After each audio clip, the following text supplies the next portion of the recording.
네, 저는 오늘 세미나 주제를 자료 작성 노하우로 주제를 잡았고요. 주로 발표 자료가 주된 내용으로 되어 있고, 보고서 쓸 때는 어떤 걸 좀 주의해야 되는지 그냥 간략하게 작성을 해두었습니다.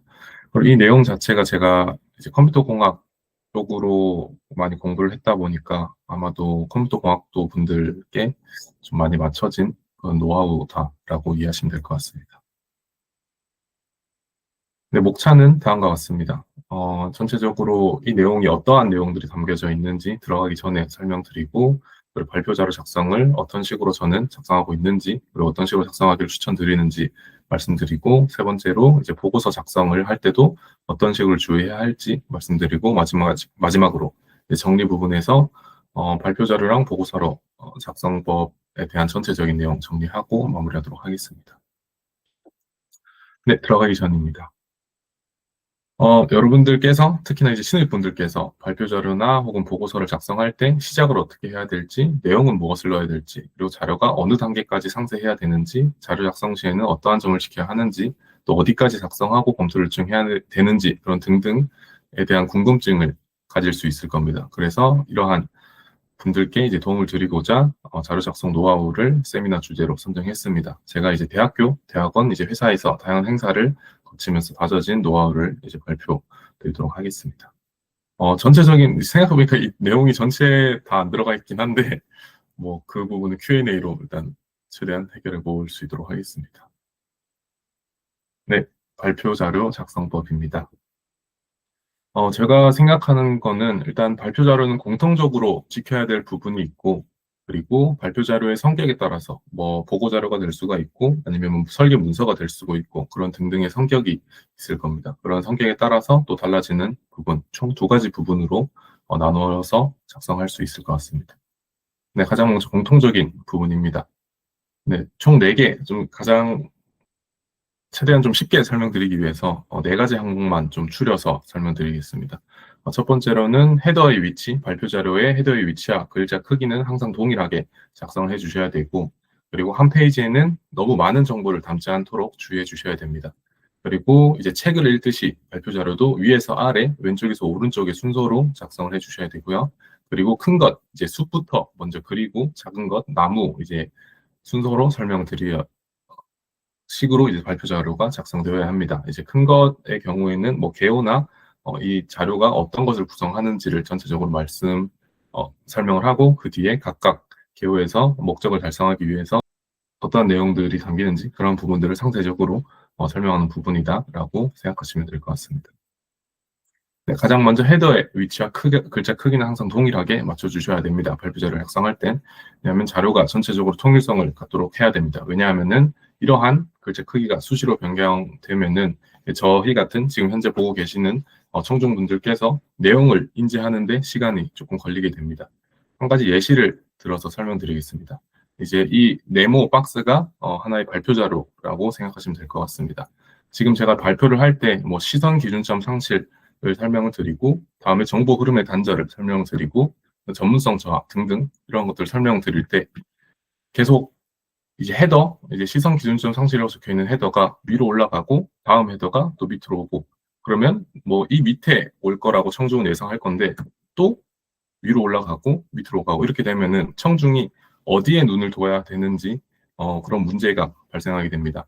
그래서 결론적으로는 이제 헤더의 위치가 크기가 일관되지가 않으면은 이제 청중은 내용을 확인할 수 있는 게 아니라 레이아웃이 어떻게 되는지, 다음에 눈을 어디 가야 되는지 그러한 것들에 조금 더 집중을 하게 돼서 내용에 집중하지 못하게 되는 그런 문제가 발생하게 됩니다. 뭐 이거를 조금 바꾸게 되면은 이런 식으로 다음 나올 내용들이 어디에서 나올지 예상할 수 있게끔만 구성을 해도 이제 청중들은 레이아웃은 이미 이렇게 짜여져 있고 이제 내용만 어디서 나오겠구나, 다음 내용이 어디서 나오겠구나 그러한 것을 예상할 수 있기 때문에 헤더 크기와 헤더의 위치와 글자 크기는 항상 동일하게 작성해 주는 것을 이제 저는 추천드리고 있습니다.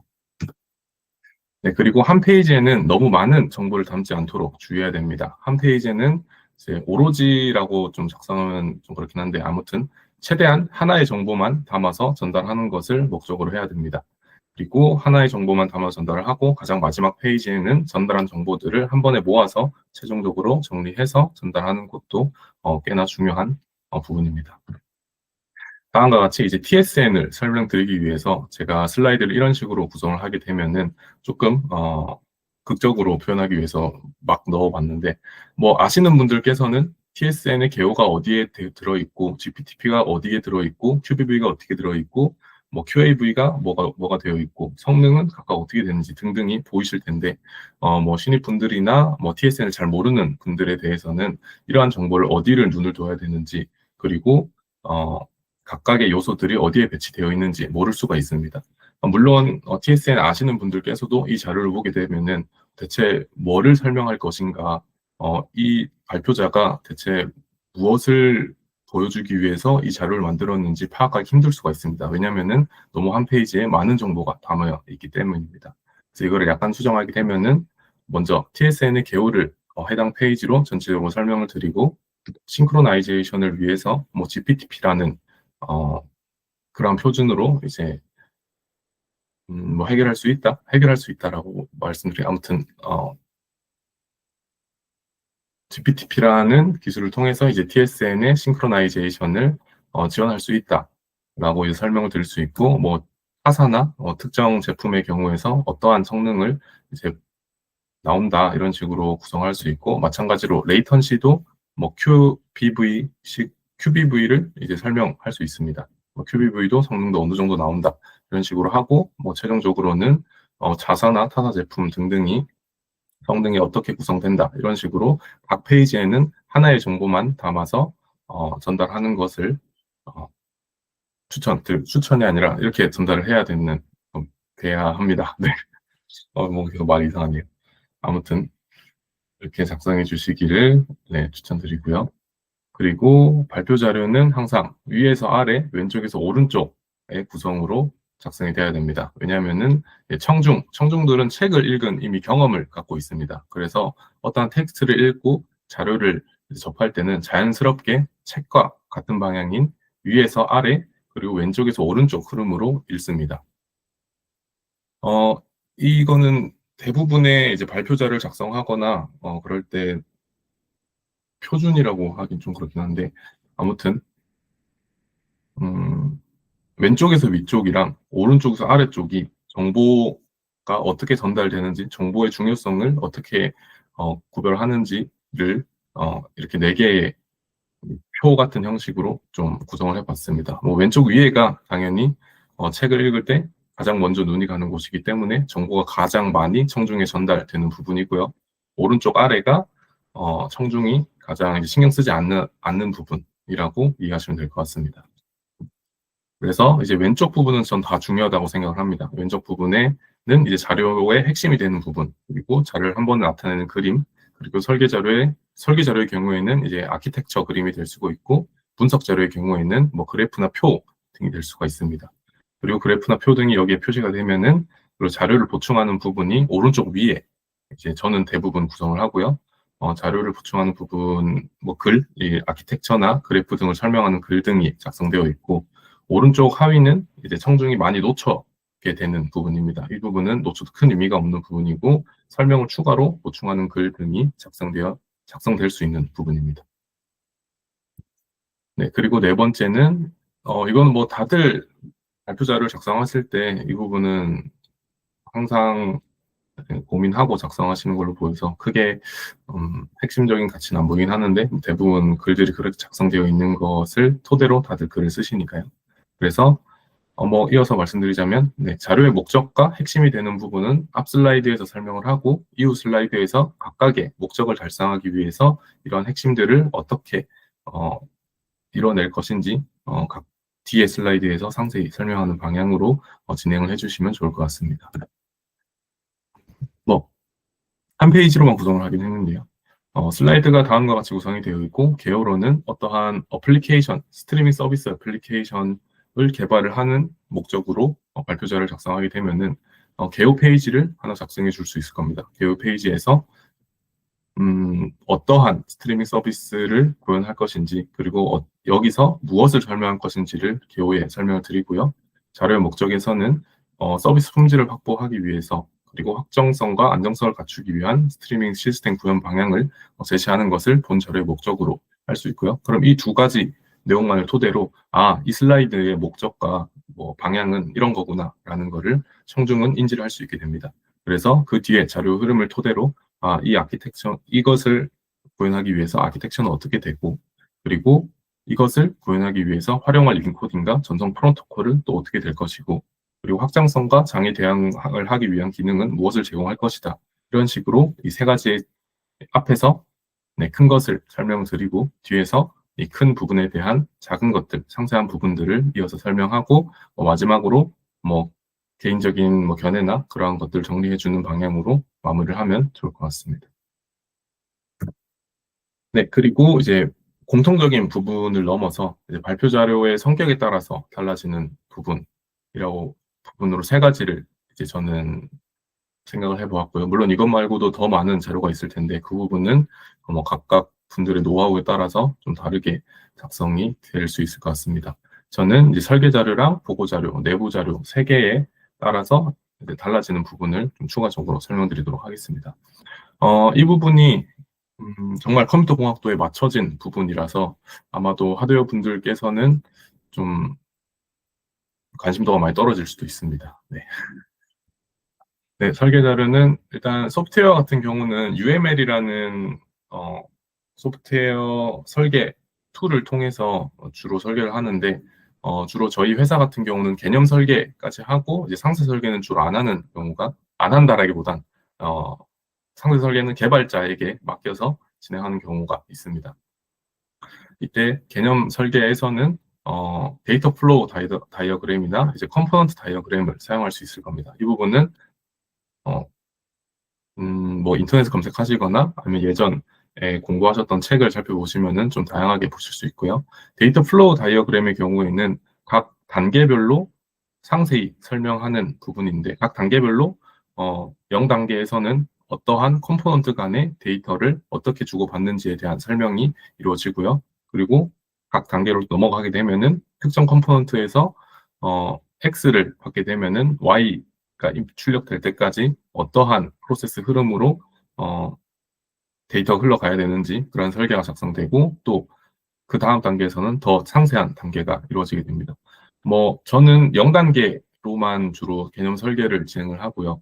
뭐 0단계 이상으로 넘어가게 되면은 저는 굳이 데이터 플로우의 레벨 1, 2로 넘어가지 않고 여기서 사용한 이제 컴포넌트를 시퀀스 다이어그램의 컴포넌트로 두고 이 메시지를 어떻게 서로 주고받는지 조금 더 상세히 작성을 하고 있습니다.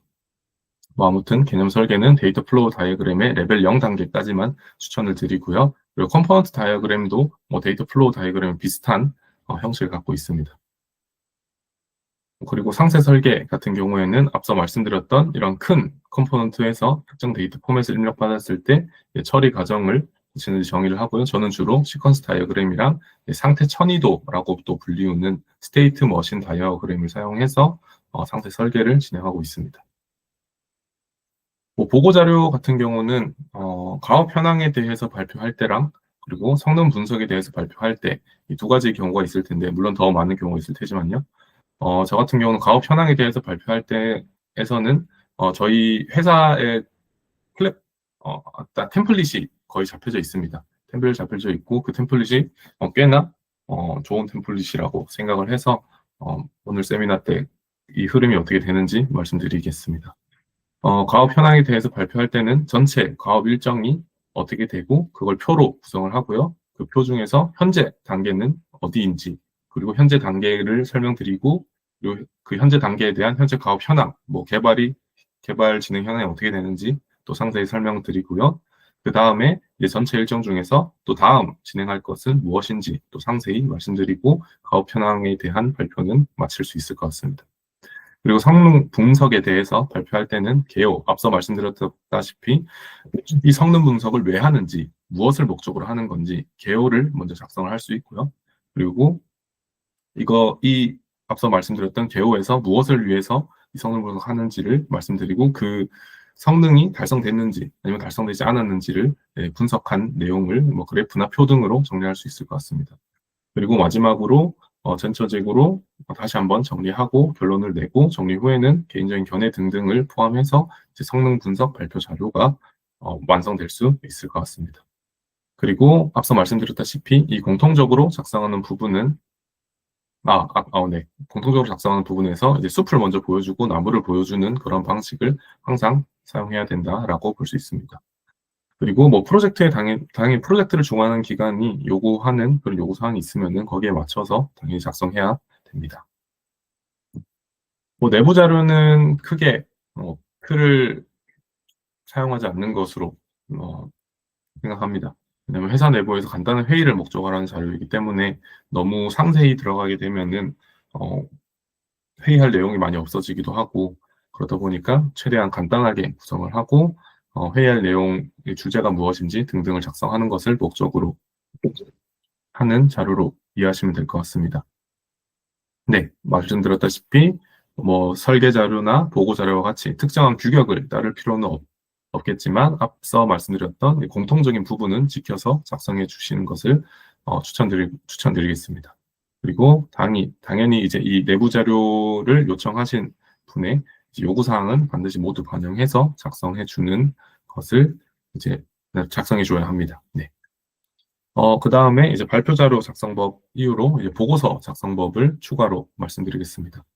보고서 작성법은 약간 좀 경험적인 부분이 좀 저는 있는 것 같아서 이 부분을 한 번은 작성을 해봐야지 좀 이해가 되는 부분이 많을 것 같아가지고 보고서 작성할 때 그냥 주의할 점만 한 페이지로 구성을 했습니다. 네, 보고서는 이제 발표 자료랑 다르게 핵심만 설명하지 않고 사소한 모든 내용을 작성해야 됩니다. 뭐 프로젝트 시작 단계에서 있었던 문제점이나 그리고 그 문제점을 어떻게 해결했는지 그리고 그 문제점 해결을 통해서 이제 어떻게 현재 개발이 되고 있는지 그러한 내용들을 모두 작성해 주셔야 되고요. 최대한 분량을 많이 채워야 된다기 때문에 그러한 내용을 작성하면은 충분히 분량이 나올 수 있을 것 같습니다. 그리고 말씀드렸다시피 작성할 분량에 맞춰서 목차를 먼저 구성하는 것이 핵심입니다. 뭐 저는 대략 목차 하나당 10페이지에서 20페이지 정도 나온다고 생각을 하고요. 물론 개요 등등에서는 한두 페이지밖에 안 나오고 그것을 제외한 나머지 페이지들이 분량에 맞춰서 목차를 먼저 구성하는 것을 추천드리겠습니다. 당연히 근데 이렇게 작성되어야 될 것 같습니다. 왜냐하면 목차가 없으면은 어떠한 내용을 써야 되는지 본인이 계속 이 보고서 작성만 하는 게 아니라 다른 업무로 넘어갔다가 다시 돌아오기 때문에 전체적인 큰 틀은 작성하고 난 뒤에 보고서를 이어서 작성하는 것을 네, 추천드리겠습니다. 그리고 용어는 혼용해서 쓰지 않고 반드시 하나로 통일하는 것을 이게 추천이라고 말씀드리는데 네, 뭐 추천드리겠습니다. 뭐 아무튼 하나로 통일하는 것을 로 작성해 주시고요. 그리고 서버, 예를 들어서 이제 서버랑 한글로 된 서버랑 영어로 된 서버, 한글로 된 클라이언트, 영어로 된 클라이언트, 그리고 한글로 된 데이터베이스, 영어로 된 DB 이렇게 작성을 했는 경우가 있을 겁니다. 이 경우에서는 한글로 된 서버랑 영어로 된 서버가 다른 서버다라고 이해를 해버릴 수도 있습니다. 이것을 보는 보고서를 보는 이제 독자의 경우에서는 그래서 뭐 한글로 쓰던지 동일한 이제 역할을 하는 어떠한 컴포넌트를 설명을 할 때는 한글로만 쓰던지 영어로만 쓰던지 꼭 반드시 하나의 용어를 통일을 해서 특정한 컴포넌트를 설명을 해주시면 되고요. 그리고 이제 네트워크 쪽에서는 이 문제, 네트워크 보고서에서는 주로 이 문제가 많이 나타나는데 뭐 메시지가 될 수도 있고 패키지 될 수도 있고 데이터가 될 수도 있습니다. 어떠한 컴포넌트가 데이터를 주고받는 경우에서 그래서 이때는 좀 어플리케이션 상위 단으로 넘어가게 되면은 메시지라는 것을 쓰는 게 좋을 것 같고요. 어플리케이션보다 좀 하위 단으로 들어가게 되면은 패키지나 프레임, 그 레이어별로 사용하는 용어가 있는데 그 용어에 맞춰서 반드시 설명해 주는 것을 네, 설명해 주는 것을 추천드리겠습니다. 네. 그리고 보고서의 경우에는 주로 프로젝트를 담당하는 매니저가 작성을 해보다 보니까 보고서를 작성하는 경우가 많지는 않을 것 같습니다. 신입분들께서는. 그래서 처음 작성해 볼 때에는 기존에 작성되어 있던 여러 보고서를 참고를 해서 본인 것으로 만드는 것을 먼저 익히고 난 뒤에 이제 보고서를 이어서 작성하는 것을 네, 추천드리겠습니다. 네, 최종적으로 정리하자면 발표 자료의 공통 원칙 총 4가지, 헤더의 위치와 글자 크기는 전체 슬라이드에서 동일하게 유지를 하고요. 그리고 한 페이지에는 하나의 정보만 전달을 하고 마지막에 전체 정보를 요약하는 식으로 구성을 해주고요. 그리고 시선 흐름은 글 읽는 것과 동일하게 위에서 아래, 왼쪽에서 오른쪽, 그리고 왼쪽에는 가장 중요한 데이터, 오른쪽 하위에는 가장 중요하지 않은 데이터를 어, 배치를 하고요. 그리고 마찬가지로 자료의 목적, 숲을 먼저 제시하고 세부 내용을 단계적으로 설명하는 것으로 네, 진행을 해주시면 될 것 같습니다. 그리고 발표 자료 성격에 따라서 공통적인 부분은 공통적으로 작성을 해주시고요. 설계 자료나 보고 자료 등등의 이제 특정 흐름에 맞춰서 자료를 작성해야 되는 경우가 있는데 그 부분도 각각 특정 규격에 맞춰서 작성해 주시면 좋을 것 같습니다. 그리고 보고서의 경우에는 프로젝트 시작부터 종료까지 모든 내용을 빠짐없이 포함해서 최대한 분량을 늘리는 것을 목표로 해주면 좋을 것 같고요. 그리고 발표 자료와 달리 핵심 요약이 아닌 전체 설명을 중심, 아까 말씀드렸던 내용과 동일한 내용이고요. 그리고 항상 뭐 발표 자료도 그렇고 보고서도 그렇고 제가 가장 중요하다고 생각하는 거는 목차라고 생각을 합니다. 이 목차를 봐야지 이 내용이 어떻게 구성되어 있는가를 먼저 청중이 이해를 할 수 있기 때문에 목차를 잘 구성하는 것이 핵심이다라고 이해하시면 될 것 같습니다. 그리고 용어는 혼용하지 않고 반드시 하나의 표현으로 통일해서 사용하는 것을 사용하면 좋을 것 같고요. 그리고 처음 작성 시에는 보고서를 처음 작성하시는 분들께서는 기존의 보고서 사례를 참고해서 작성하는 것을 네, 진행을 해주시면 될 것 같습니다. 이게 마지막입니다. 마지막이고요. 제가 보고서나 이런 거를 작성할 때, 발표 자료 작성할 때, 일단 가장 중요한 점은 검토를 요청하는 때를 잘 지켜야 된다라고 생각을 합니다. 왜냐하면 이 부분 윤식 씨께서도 저에게 좀 뭐라고 해야 될까요? 코멘트 주신 부분인데 발표 자료를 작성할 때는 그리고 보고서를 작성할 때는 다 완성된 거를 가지고 가게 되면은 이 프로젝트 매니저가 요구하는 그리고 생각하는 방향성과 다를 수 있게 되어서 그때 이 방향성을 듣게 되고 앞서 작성했던 그런 내용을 다 수정하게 되면은 너무 품이 많이 듭니다. 그렇게 되면은 PM도 지치게 될 것이고 이거를 작성한 발표자 분들 그리고 보고서를 작성한 분들께서도 많이 힘들어지게 될 겁니다. 그래서 주기적으로 목차를 작성할 때는 목차 작성하고 한번 검토를 요청하고 그 다음에 목차를 보고 이제 작성할 방향성이 잡히게 되면은 그 이후로 내용을 채우고 이제 한 번 더 검토를 요청을 하고 이제 마지막으로 한 3번 정도 검토가 진행되면 좋을 것 같습니다. 신입분들께서는.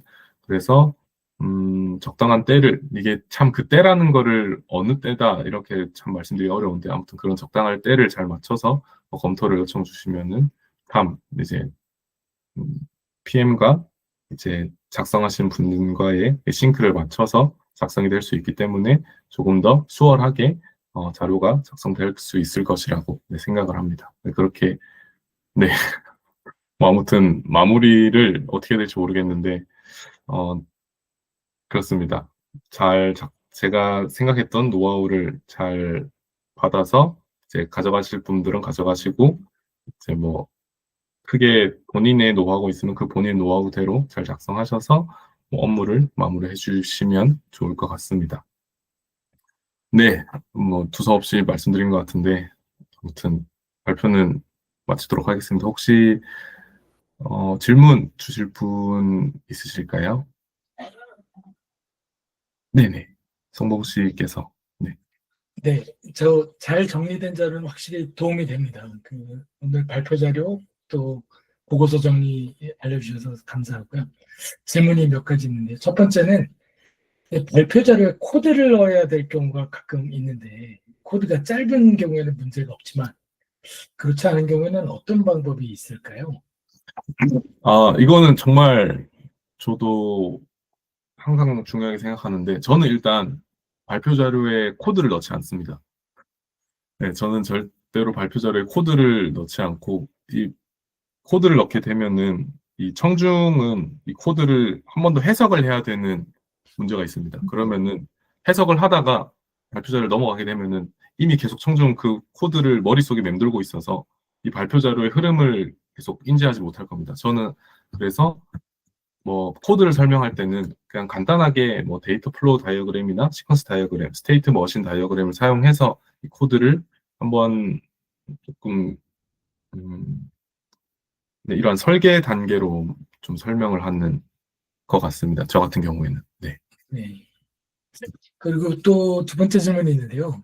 네. 첨부 자료나 뭐 이렇게 참고 자료 혹은 레퍼런스 같은 경우에는 발표에는 포함되지 않지만은 이 발표 자료가 핸드북으로 이렇게 프린트아웃 되는 경우도 많잖아요. 그래서 배포 자료에는 포함되는 항목들이 있는데 그런 것들은 어떻게 정리하면 좋을까요? 맨 뒤에다 그냥 다 넣는 게 좋을까요? 아니면 각 페이지마다 첨부를 혹은 참고를 넣는 게 좋을까요? 일단 저희 템플릿의 경우에는 우선 템플릿마다 좀 다른 것 같은데 일단 저희 회사 템플릿 경우에는 여기 하위에 참고 URL을 작성을 해야 돼서 아마 템플릿마다 좀 그건 다르게 구성될 수 있지 않을까 싶습니다. 물론 저는 이런 식으로 뭐 논문이나 논문 작성법에 되어 있는 것처럼 특정 참조의 경우 뭐 1, 가로치고 1, 뭐 가로치고 2 등등을 해서 가장 마지막에 땡큐 뒤에 이제 레퍼런스로 주로 구성을 하는데 저희 회사 템플릿의 경우에는 이 가장 하위에 그러한 레퍼런스를 다하는 것을 네, 템플로 작성되어 있어서 템플릿에 맞춰서 작성을 해주시면 될 것 같습니다. 네. 네. 또 질문이 좀 많아서 죄송합니다. 네. 세 번째로는 발표 자료의 맨 마지막에 땡큐 페이지를 쓰는데 네. 그래서 어떤 분은 그렇게 얘기하더라고요. 의미 없는 땡큐 페이지 아니냐. 거기에 의미 있는 코멘트 페이지가 땡큐가 될 수 있도록 만들어주는 게 좋지 않느냐라는 의견도 있던데 어떻게 네. 생각하시나요? 뭐 어, 어떤 분들은 개발자들을 향한 뭐 의미 있는 얘기나 혹은 그 결과적인 내용들을 랩업하는 땡큐를 쓰는데 예. 이게 저는 이제 땡큐라는 게 나오면은 이제 정리를 하고 앞서 말씀드렸던 그런 내용들 모두 다 설명을 하고 정리를 하고 땡큐가 나오면은 이 발표가 끝났다라는 것을 이제 청중이 인지를 할 수 있게 될 것 같습니다. 그래서 저는 이 땡큐 페이지라는 게 그냥 Q&A 페이지랑 동일하다라고 좀 생각을 하는 경우고 앞서 말씀 주셨다시피 조금 더 상세한 내용의 경우에는 저 같은 경우는 슬라이드 앞부분에 좀 한 번에 다 설명하는 경향이 있는 것 같습니다. 그래서 혹시라도 더 궁금한 게 있으면은 이 땡큐라는 페이지를 통해서 Q&A를 해달라라는 식으로 주로 구성을 하고 있습니다. 네. 예, 마지막인데요. 그, 리뷰하는 타이밍이 중요하다고 아까 말씀하셨는데요. 네네네, 맞습니다. 네, 제가 경험했던 거는 어떤 내용이 담길 것인지 목차만 있는 페이지를 먼저 만들고 그리고 이제 빈 슬라이드 페이지들을 채운 다음에 이 페이지는 누가 어떻게 뭐 이미지나 텍스트나 뭐 이렇게 채우게 될 것인지 그 분량을 그냥 표시만 하는 걸로 네. 첫 번째 리뷰를 시작을 하고 그 다음에 작성을 시작했는데 그게 굉장히 도움이 됐던 것 같습니다. 리뷰하는 타이밍을 문서를 작성하기 시작하기 전에 리뷰 그 목차만 만들고 네네. 리뷰를 하면 좋지 않겠나 하는 의견입니다.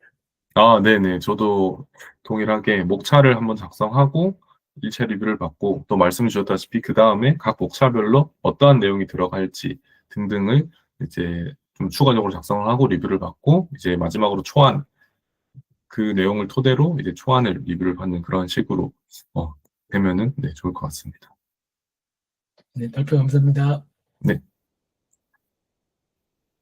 발표 자료 생성 시간과 실제 구현 시간 비율은 어떻게 되시나요? 이게 어떤 말씀이신지.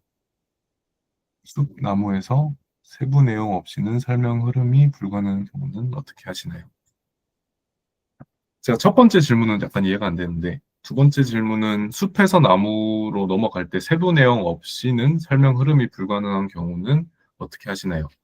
이게 구현에 관련된 내용이실까요? 아니면은 뭐 설계 자료를 아마 말씀해 주시는 것 같은데 설계 자료 만드는 시간이 5시간이 걸리고 뭐 프로그래밍 시간이 5시간 걸릴 때 솔직하게 말해서 설계 자료가 만들어지면은 이미 프로그래밍은 끝났다라고 저는 생각을 합니다. 네. 그래서 설계 자료가 나오고 그 설계 자료 토대로 이제 발표를 해서 뭐 프로젝트 매니저 분과 검토를 한 다음에 개발 방향을 한번 살펴보고 그 질문을 계속 주셔가지고 잠시만요.